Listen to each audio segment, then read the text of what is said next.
Hello students, today we are going to study chapter number 4 Current, Electricity and Magnetism of Standard 8 Science. Part 1.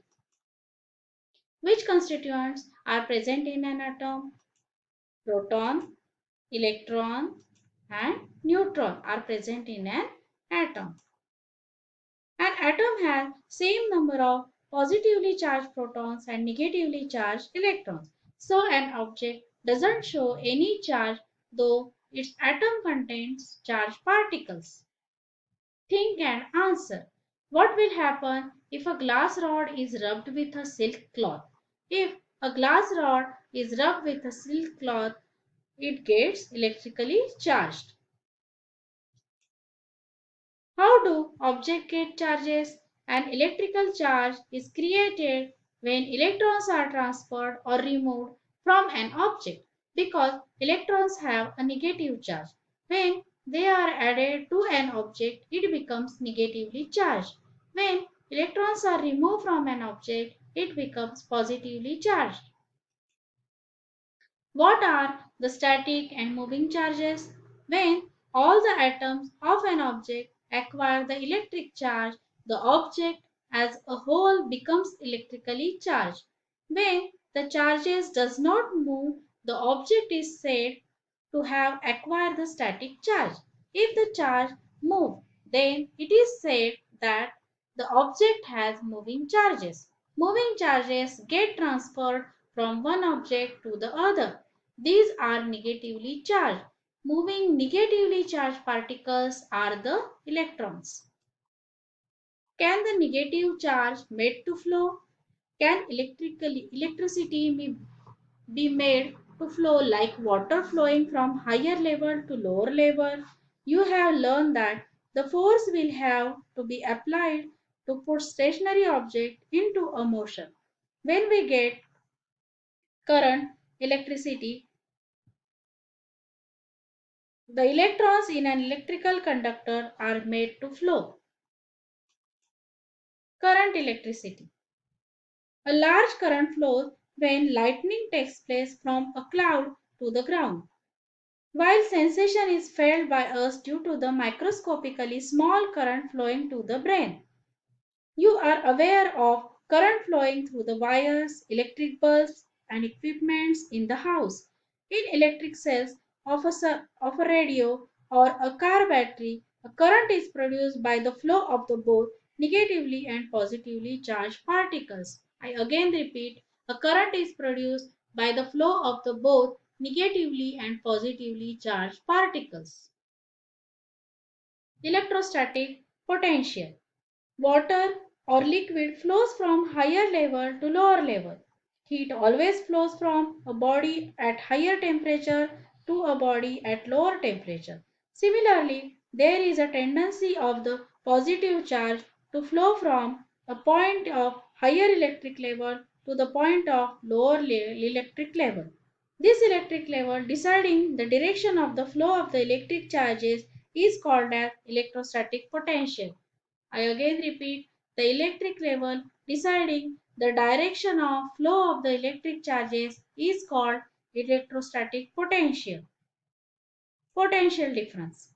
Similarly, to the height of the waterfall, the temperature difference of the hot and cold bodies, the difference between potential of the 2 points, that is the potential difference.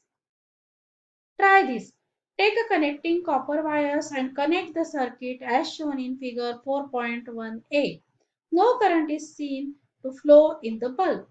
Now connect the same circuit, a 1.5 volt dry cell available in the market as shown in figure 4.1b. Now it will be realized from glowing of the bulb that the current is flowing in the circuit.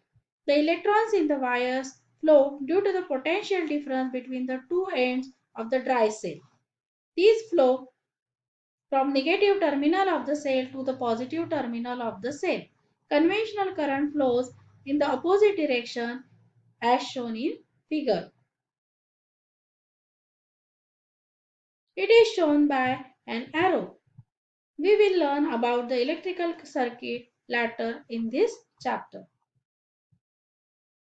In figure 4.1a, there is no current as there is no potential difference in the absence of any cell. Current starts flowing in the circuit as soon as the potential difference is applied. The unit of potential difference is SI in volt.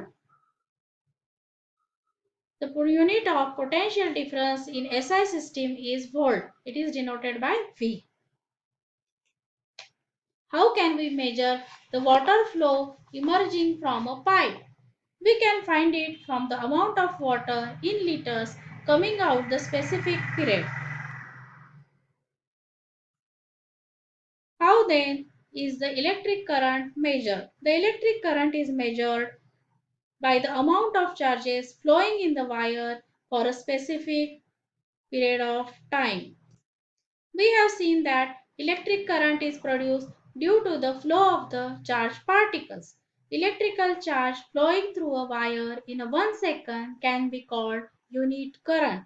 The SI unit of electric current is coulomb per second or ampere. 1 ampere is equal to 1 coulomb per second. Electric current is a scalar quantity. Electric cell. A source is required to produce a uniform flow of charges in a circuit. Such a general device is an electric cell. Various types of electric cells are available today. These are used in a range of machines from wristwatches to submarines. Out of these, you must be aware of the solar cells. The main function of various electric cells to maintain the constant potential difference between the two terminals. The electric cells work on the electric charges to maintain a constant potential difference about which you will learn later. Let us learn about the electric cells that are currently in use. Dry cell. Dry cells are used in our radio sets, wall clocks, and torches. These are available in 3-4 sizes. The construction of dry cell is as shown in this figure. Take a lead dry cell and remove the outer coating. Inside you will find a whitish metal layer, that is the zinc metal layer. This is the negative terminal of the cell. Now carefully break down this layer. This is another layer. There is another layer inside. The electrolyte is filled between these two layers. The electrolyte contains negatively charged and positively charged ion. These are the carriers of electricity. The electrolyte is a wet pulp of zinc chloride and ammonium chloride. There is a graphite rod at the center of the cell. This is the positive terminal of the cell. The paste of manganese dioxide is filled outside the rod. Because of the chemical reaction of all the chemicals, electrical charge is produced in on the two terminals, graphite rod and zinc layer, and the electric current flows in the circuit. Due to the wet pulp is used in a cell, the chemical reaction proceeds very slowly. Hence, a large electric current cannot be obtained from this cell compared to the electric cells. Using liquids, the shelf life of dry cell is longer. Dry cells are very convenient to use as these can be held in any direction with respect to the ground and can be used in mobile instruments.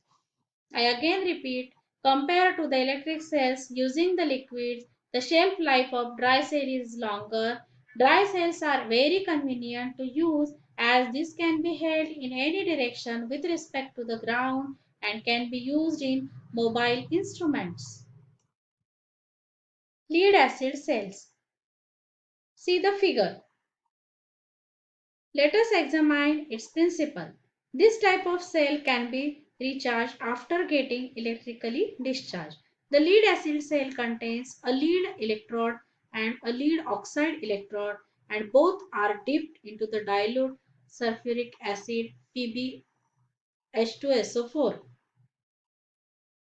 PbO2 carries positive charge while Pb electrode carries negative charge.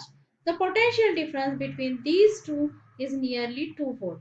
Because of the chemical reaction between the substances in the cell, the electric charge is produced on the both the electrodes and the electric current flows through the load in the circuit. This kind of electric cells have a capacity to deliver the large current. Hence, these are used in car, trucks, motorcycles and UPS. Nickel cadmium cells. These days, a variety of gadgets are available, which are required to be carried to the different places. Such a gadgets use nickel cadmium cell. These cells deliver 1.2 volt potential difference and are rechargeable. These are used in portable computers. Lithium ion cells are used in modern equipments, for example, smartphones, laptop, etc. These cells can be recharged. More electrical energy can be stored in this cell as compared to that the nickel cadmium cell.